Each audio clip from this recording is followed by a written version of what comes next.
বিসমিল্লাহির রহমানির রহিম নাহমাদুহু ওয়া নুসাল্লি আলা রাসূলিহিল কারীম আম্মা বাদ ফাআউযু বিল্লাহি মিনাশ শাইতানির রাজীম বিসমিল্লাহির রহমানির রহিম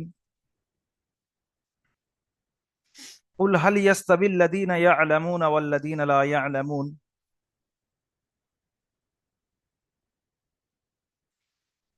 ওয়া ক্বালা ফি মাওযি'in আখার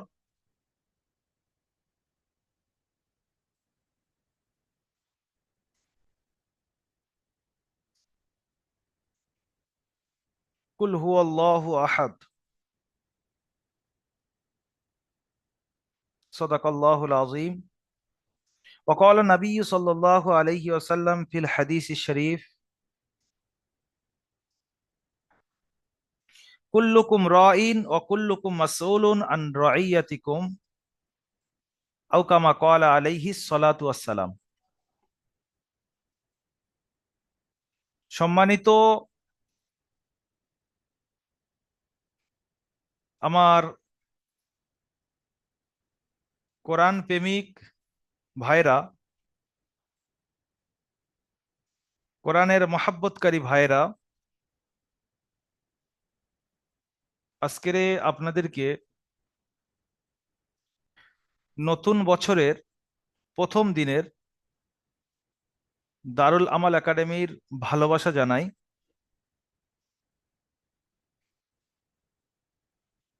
আপনাদেরকে ইজ্জত করা, আপনাদেরকে সম্মান করা দারুল আমাল একাডেমির নয়, বরং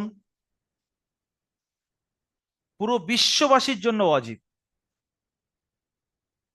আমি যেটা মনে করি, পুরো বিশ্ববাসীর জন্য ওয়াজিব আপনাদেরকে সম্মান করা, শুধু দারুল আমাল একাডেমির নয়।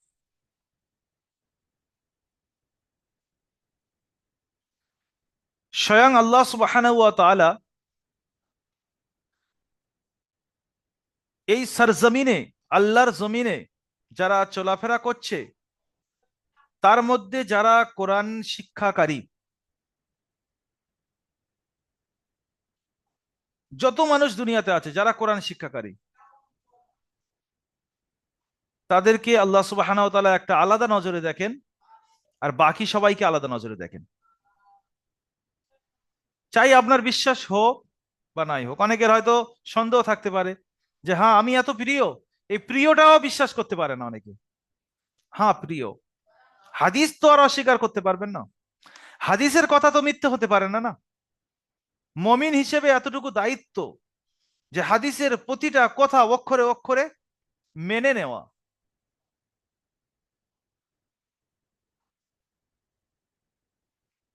খায়রুকুম মান তাআল্লামাল কুরআন ওয়া আল্লামাহু। আল্লাহ সুবহানাহু ওয়া তাআলা দুনিয়ার সমস্ত মানুষদের থেকে ওই মানুষদেরকে আলাদা নজরে দেখেন যারা কোরআন শেখে। এই দুনিয়ার সর জমিনে থেকে অনেকে অনেক কাজ করছে, আপনার কাছে একটা টাকাও না থাক, আপনি ফকির হন আর আপনি কোটিপতি হন, আল্লাহর কাছে এর কোনো দাম নেই। কোটিপতিরও কোনো দাম নেই, আর একটা টাকা যার কাছে নেই তারও কোনো দাম নেই। এদিকে আল্লাহ নজরই করেন না যে এই মানুষটার কত টাকা আছে। আল্লাহ ভালোবাসেন ওই ব্যক্তিকে, আল্লাহ রসুল সাল্লাহ সাল্লাম নিজের পবিত্র জুবান দিয়ে ঘোষণা করে দিয়ে গিয়েছেন, যারা কোরআন শিক্ষা করে তাদের মান ইজ্জত দুনিয়ার সমস্ত ব্যক্তির থেকে বেশি।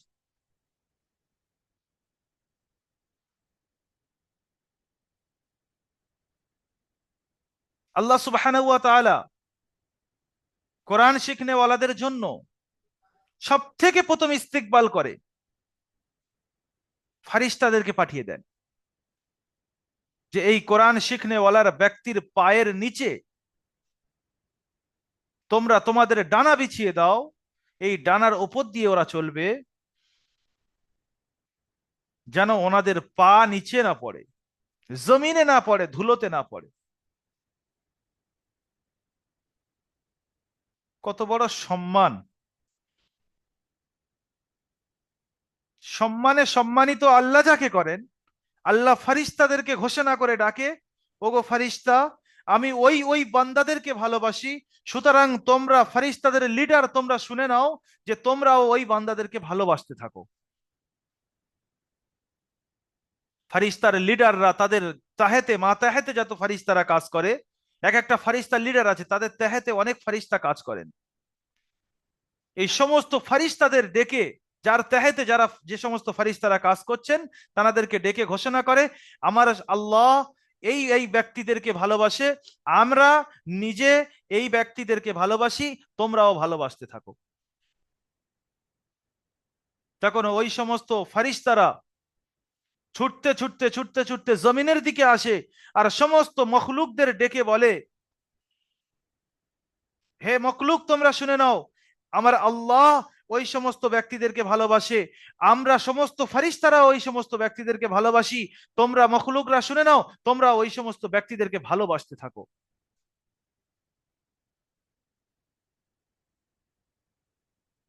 তখন দুনিয়ার প্রত্যেকটা মখলুক এই কোরআন শিখনেওয়ালাদেরকে স্যালুট করে।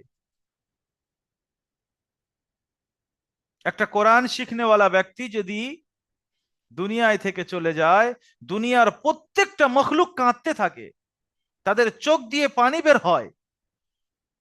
আমাদের চোখের পাওয়ার এত নেই যে আমরা দেখতে পাই না, আমাদের চোখের পাওয়ার খুব কম, তাই আমরা দেখতে পাই না।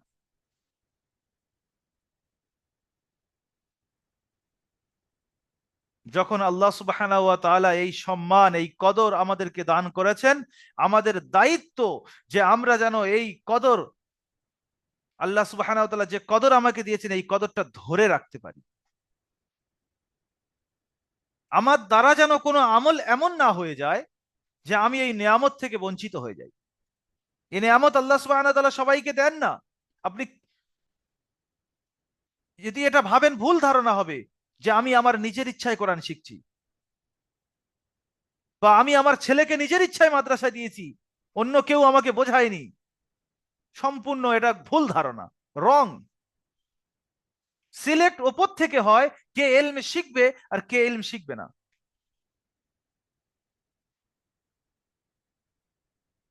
আল্লাহ সুবহানাহু ওয়া তাআলা আমাদেরকে সিলেক্ট করেছেন, তাই আজ মেবি এই জায়গায় আমরা দাঁড়াতে পেরেছি। কার ধারণা ছিল যে এই বয়সে সংসার মেনটেন করে কোরআন শিখবে, কোরআনের শব্দ তালাফুজ করবে? ধারণার বাইরে ছিল। আল্লাহ এমন এমন কাজ করে দেখান যেটা আমাদের গোমানের বাইরে থাকে।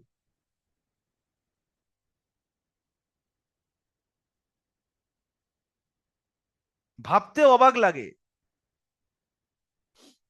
2025 সাল পড়েছে, অনেকে অনেক স্ট্যাটাস দিচ্ছে, অনেকে অনেক ভিডিও ছাড়ছে, না জানি কি একটা হাতে পেয়েছি, 2025 সাল পেয়েছি। আজকের দিনটা তো ছিল কান্না করার দিন, যে আল্লাহ তুমি আমার একটা বছরের প্রথম দিন আমার হাতে দিয়ে দিয়েছো। যদি এই পুরো বছরটা আমার হায়াতে জিন্দেগি থাকে, তাহলে আমার যে সমস্ত ভাইদের সাথে আমি কাঁধে কাঁধ মিলিয়ে চলতাম, তারা আজ মাটির রস খাচ্ছে, আর আমি দুনিয়ার সরজমিনে চলছি। যদি তার থেকে আমার বেশি আমল না হয়, যদি তার থেকে আমার নামাজ বেশি না হয়, যদি তার থেকে আমার আমল যদি বেশি না হয়, তাহলে আমার মতো হতভাগা আর কেউ নেই, যে 1 বছর আগে চলে গেল, আমি 1 বছর দুনিয়াতে বেশি থাকলাম, তার থেকে আমার আমল কম।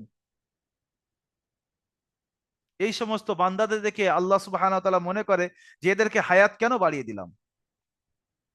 হওয়া তো এত এরকম হওয়া দরকার ছিল, উচিত তো এরকম ছিল যে আমার থেকে 1 বছর আগে যারা কবরে চলে গিয়েছে, তাদের থেকে আমার 1 বছরের বেশি জিন্দেগি পেয়েছি, 1 বছরের বেশি আমলটা কোথায়? যদি 1 বছর আগে সে চলে যায় আর আমার আমাল হচ্ছে কি আমাদের থেকে তাদের বেশি থাকে, তাহলে আমার মতো বোকা মানে আর কেউ নেই। তাহলে আজকেরে আমাকে খাতা কলম নিয়ে বসা দরকার, আজকেরে, কালকের নয়, আজকের খাতা কলম নিয়ে বসা দরকার, যে 2025 সাল যদি আল্লাহ সুবহানাহু ওয়া তাআলা আমাদেরকে এই আল্লাহর জমিনে যদি টিকিয়ে রাখে, তাহলে আমাকে কি কি করা দরকার। গত বছর কত রোজা রেখেছিলাম, এবছর কটা রোজা রাখবো? গত বছর করেকাত নামাজ পড়েছিলাম, এক্সট্রা নামাজ, নফল নামাজ। আজকেরে, এই বছরে প্রতিদিন করেকাত করে নফল নামাজ পড়বো। পুরো বছরে আমার কত রেখাত নফল নামাজ এক্সট্রা হবে। গত বছর আমি কত মানুষকে হেল্প করেছিলাম, কত এতিমের মাথায় হাত রেখেছিলাম। এবছর কটা এতিমের মাথায় হাত রাখবো, কটা মানুষকে হেল্প করব। সমস্ত নেক কাজের ফেহরিস্ত 2025 সালের প্রথম তারিখে লিখে নেওয়া উচিত। যদি আপনি করতে না পারেন, আমার আল্লাহর একটা সিফাত নাম আছে রহমানুর রহিম, তিনি আপনাদেরকে বছর শেষ হওয়ার আগে আগে ওই নেকিগুলো লিখে দেবে, যে বান্দা মেবি চেষ্টা করেছিল কিন্তু চেষ্টা করার পরে পারেনি, আমি আল্লাহ, আমি রহমানুর রহিম, আমি আপনাদেরকে এই সওয়াবগুলো দিয়ে দিলাম।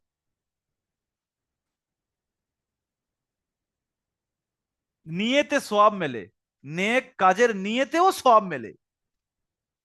কিন্তু আমরা কি কি নিয়ত করে নি, 2025 সালে আমাকে এই এই করতে হবে, আমরা এই করব বলে চিন্তা করি, কিন্তু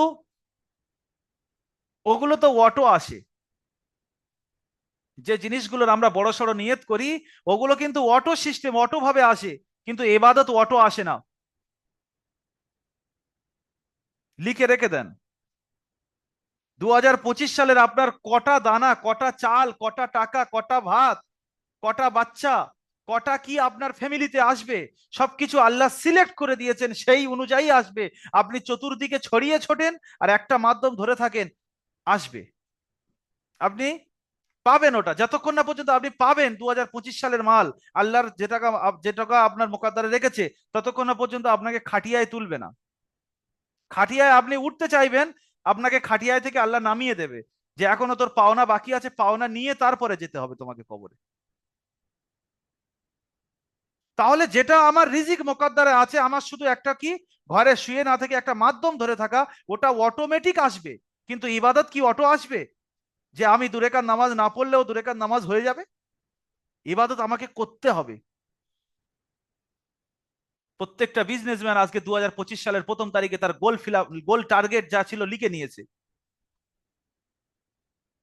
কিন্তু যত বড় সে টার্গেট বানাক না কেন, যত বড় বিজনেসম্যান হোক না কেন, নসিবে যতটুকু আছে ওর অতটুকুই আসবে। প্ল্যান করতে পারে সে, প্ল্যান করার কোনো হারাম নয়, প্ল্যান করতে পারে সে,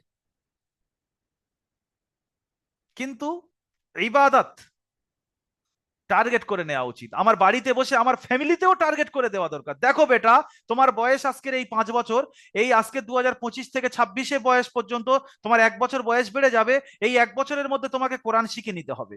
নিজের বাচ্চার মাথায়ও দিয়ে দেওয়া, নিজের বিবিকেও বলে দেওয়া, দেখো আপনার এই 2024 সালের আমলের খাতা বের করো, আর 2025 সালের আমল দেখো।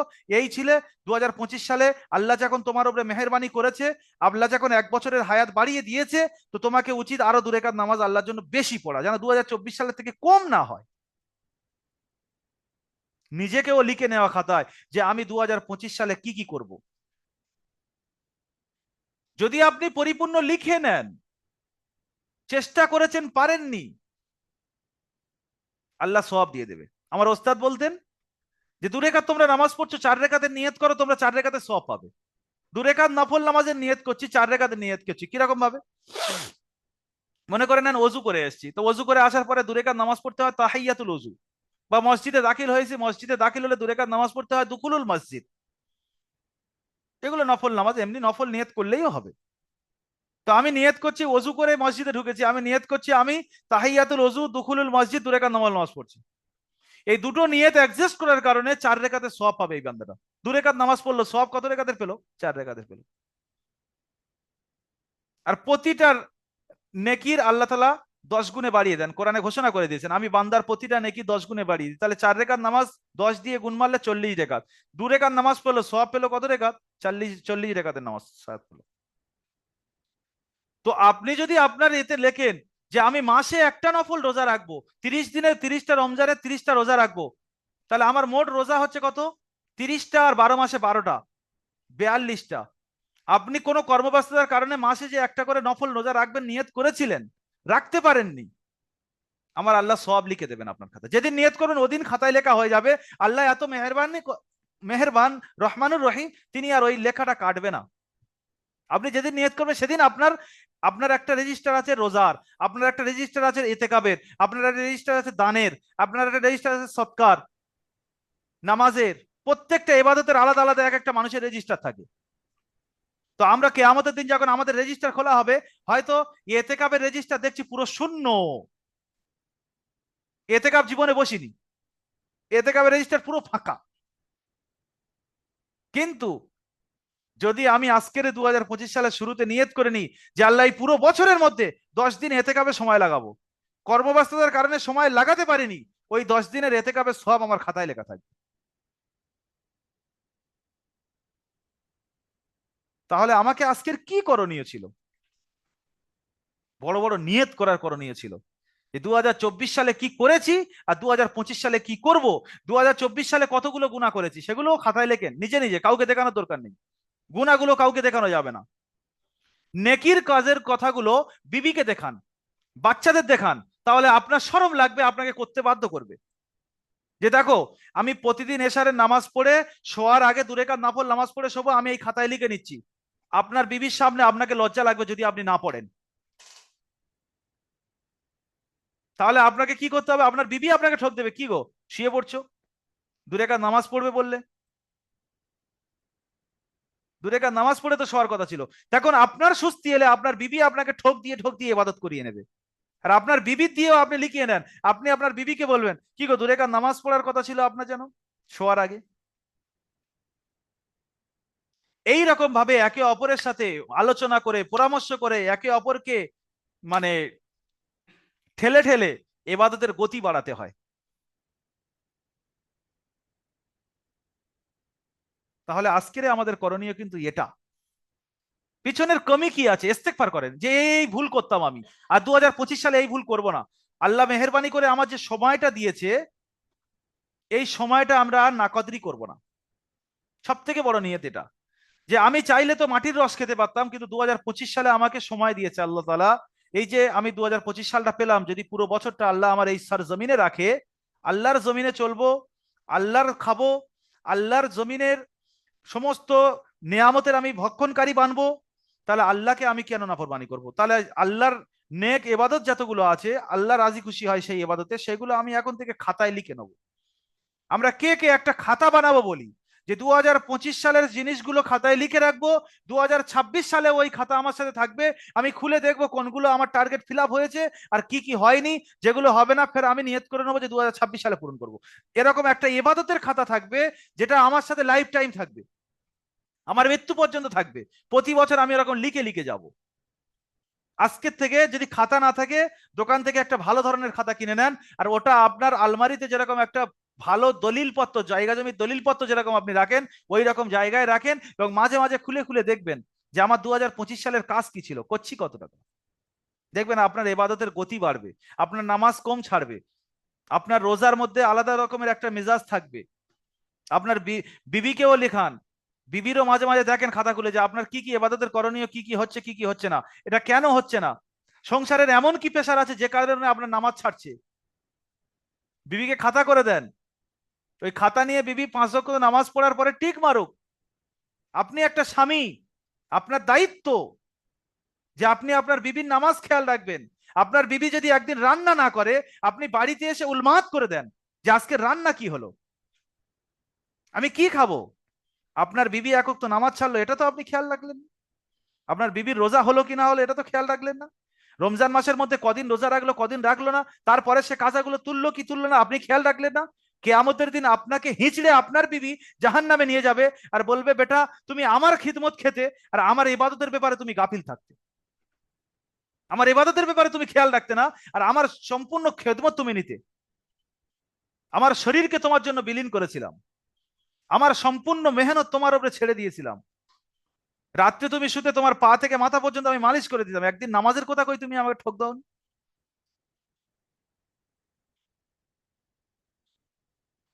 না, তোমার ক্লাস তুমি করবে, এটা আমি সাইট।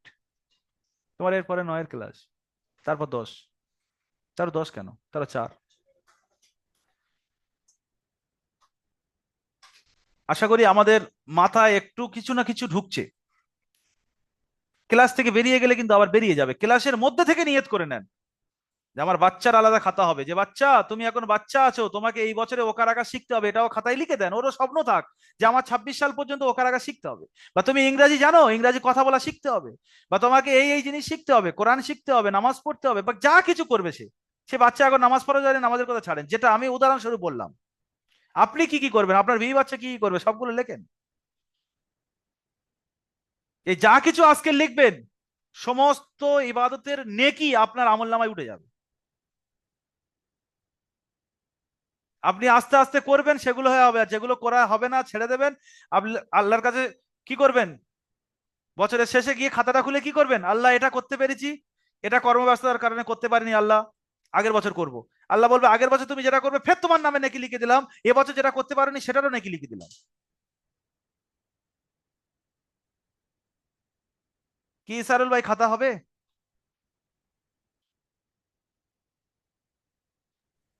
ইনশাল্লাহ লেখাপড়া জানলে ইনশাল্লাহ খাতায় অন্তরের খাতা করতে হবে, কিছু করার তাহলে নাই। ভয়েস করেন, ভয়েস ভয়েস জি। রেকর্ডিং করে রেখে দেন, মাঝে মাঝে শুনবেন। হেফাজুদ্দিন ভাই কি করবেন, ভয়েস না খাতা? শরীফ ভাই কি করবেন? ইনশাআল্লাহ খাতা করবো ইনশাআল্লাহ। আর ফারুক ভাই? ইনশাল্লাহ লিখে রাখবো। ইনশাআল্লাহ।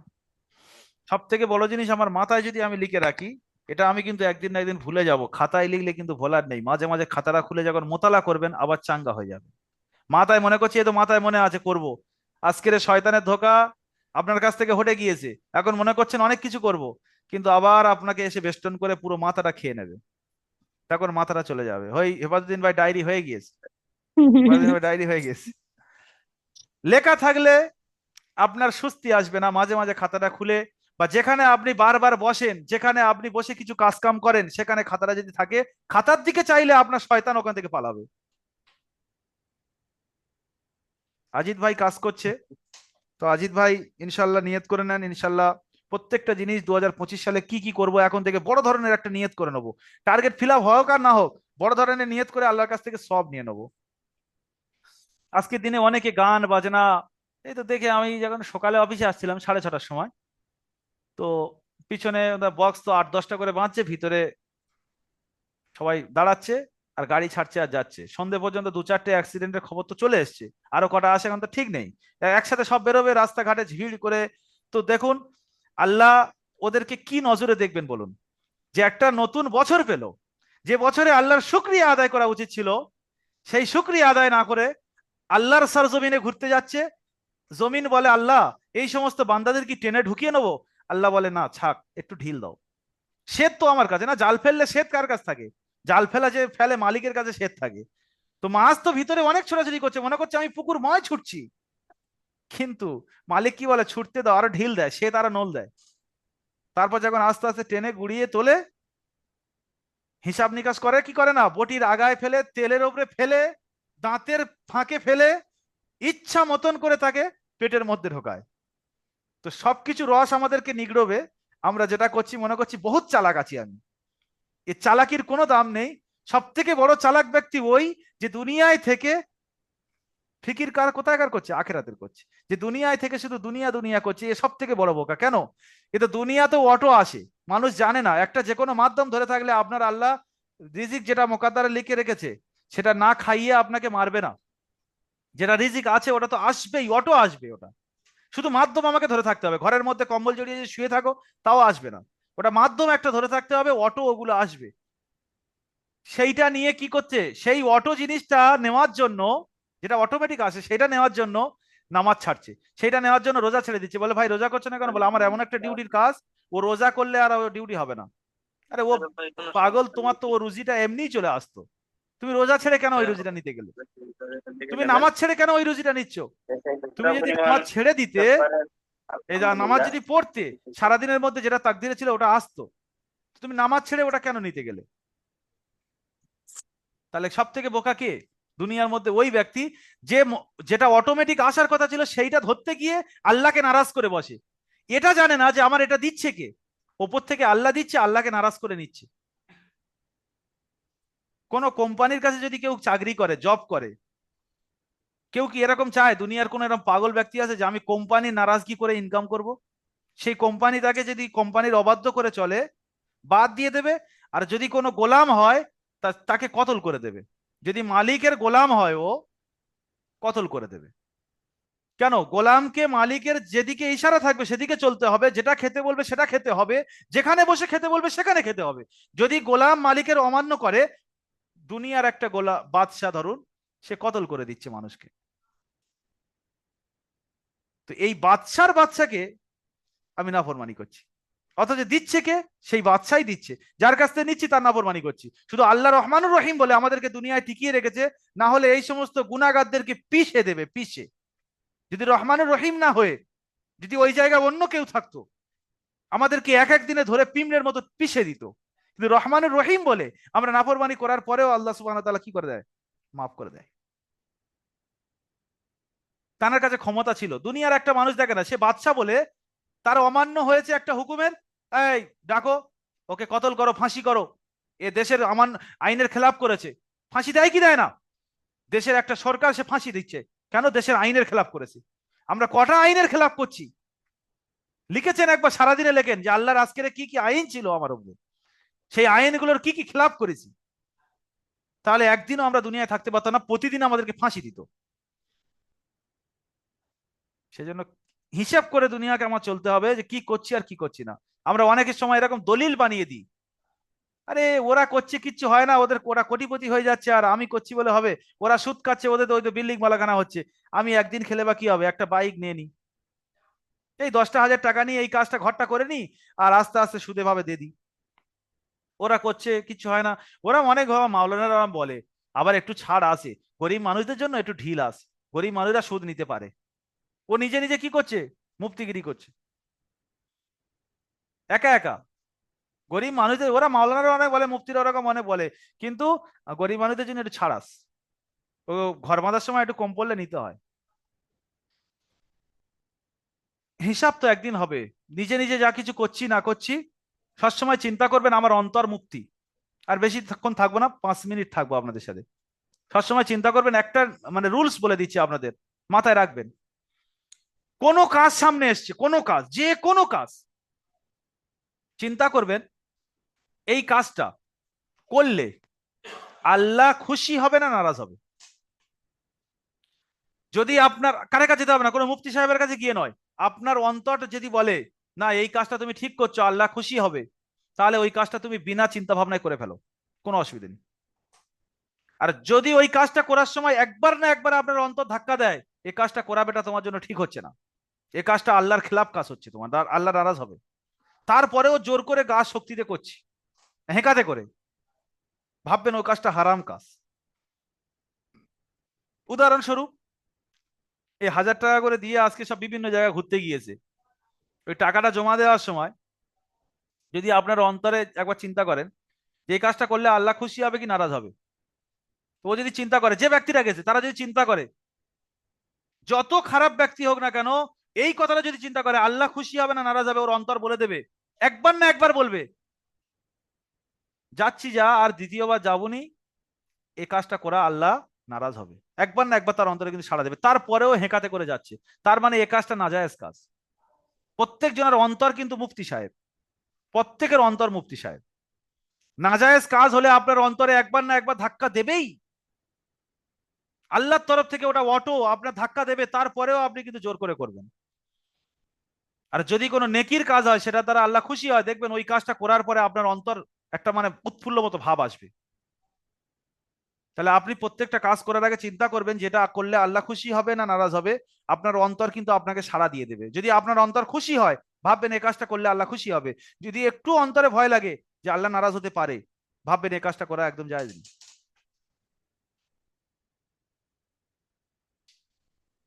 ওই 1,000 টাকা নিয়ে যদি বিবিকে একটা শাড়ি কিনে দেন, বাচ্চাকে একটা জামা কিনে দেন, আর বিবির মুখের হাসিটা যদি আপনি দেখেন, তাহলে আপনি যদি এই কাজটা করার সময় ভাবেন যে এই বিবির বাচ্চার 1,000 টাকা নিয়ে বিবি বাচ্চার পেছনে খরচ করলে কি হবে, আল্লাহ খুশি হবে না নারাজ হবে, আপনার অন্তর বলবে খুশি হবে। ওই কাজটা করেন, অটোমেটিক সওয়াব পেয়ে যাবেন, অটোমেটিক সওয়াব পেয়ে যাবেন।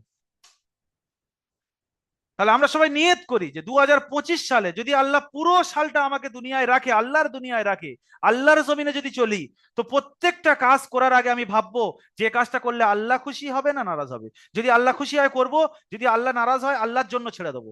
যদি আল্লাহ নারাজ হয় আল্লাহর জন্য ছাড়বো, দুনিয়া কোনো ব্যক্তির জন্য নয়, আল্লাহর জন্য ছাড়বো। ছাড়বো ইনশাল্লাহ। ইনশাআল্লাহ। আল্লাহ সুবহানাহু ওয়া তাআলা ইনশাআল্লাহ। আমাদেরকে এই 2025 সালের শুরু দিনটা যেরকম আমরা ভালো জিনিস দিয়ে শুরু করলাম, ওয়াজ নসিহাত কোরআনের ক্লাসে দিয়ে শুরু করলাম, পুরো বছরটা যেন আল্লাহ সুবহানাহু ওয়া তাআলা আমাদের এই মন মানসিকতা মেজাজ যেন এইরকম রাখে, কোনো গুনার কাজ থেকে যেন আমরা, মানে যে কোনো গুনার কাজ থেকে যেন আমরা বিরত থাকতে পারি এবং নেকির কাজের দিকে যেন ঝাঁপিয়ে পড়ি, এবং আমাদের কাছে দুনিয়াবি যা কিছু প্রয়োজন আল্লাহ যেন অটো সেগুলো আমাদের দিয়ে দেন, বিনা পেরেশানিতে যেন দিয়ে দেন, এবং দুনিয়াতে যেন এমন ভাবে থাকতে পারি যেন কারের কাছে হাত না পাততে হয়। দুনিয়াতে এমন ভাবে যেন থাকতে পারি যেন প্রত্যেকটা জিনিস যা কিছু আমার জরুরত যেন আল্লাহ সেগুলো আমার ইনকামের মধ্যে বরকত দিয়ে দেন। এই দোয়া সবসময় আমরা করব, আর আজকের প্রথম দিন এই দোয়াই করলাম। সবাই বলেন আমিন। আমিন আমিন। আমিন। আল্লাহ সুবহানাহু ওয়া তাআলা আমাদেরকে বারবার এরকম মজলিসে বসা, বারবার এরকম মজলিস কায়েম করা, আমাদের জেহেনকে ধোলাই করার জন্য, আমাদের জেহেন থেকে শয়তানের ওয়াসওয়াসাকে দূর করার জন্য বারবার এরকম মজলিসে বসা, মোবাইল থেকে বারবার এরকম বয়ান শোনা। এখন বিভিন্ন ওয়াজ নসিহত মোবাইলে ভরে আছে। যার ওয়াজ নসিহত শুনলে আপনার চোখ থেকে পানি আসে, যার ওয়াজ নসিহত শুনলে আপনার মাথায় আল্লাহ আসে, যার ওয়াজ নসিহত শুনলে আপনার কানে থেকে শয়তানের ওয়াসওয়াসা বের হয়ে যায়, সেরকম মানুষের বয়ান মাঝে মাঝে একটু আধটা করে শুনবেন। আপনার ফায়দা হবে, উখরাবি জিন্দেগির ফায়দা হবে। আপনার আল্লাহ ইয়াদ আসবে, রসুল ইয়াদ আসবে। যার বয়ান শুনলে রসুল ইয়াদ আসে তার বয়ান একটু শোনেন না। যার বয়ান শুনলে চোখ থেকে একটু আল্লাহর জন্য পানি আসে তার বয়ান একটু শোনেন, ফায়দা হবে। আল্লাহ সুবহানাহু ওয়া তাআলা আমাদেরকে আমল করার তৌফিক দান করুন। ওয়া আখিরু দাওয়ানা আনিল হামদুলিল্লাহি রাব্বিল আলামিন। আসসালামু আলাইকুম ওয়া আমিন। রাহমাতুল্লাহি ওয়া বারাকাতুহু। ওয়ালাইকুম ওয়ালাইকুম আসসালাম। আসসালাম ওয়া ওয়ালাইকুম রাহমাতুল্লাহি আসসালাম। ওয়া বারাকাতুহু।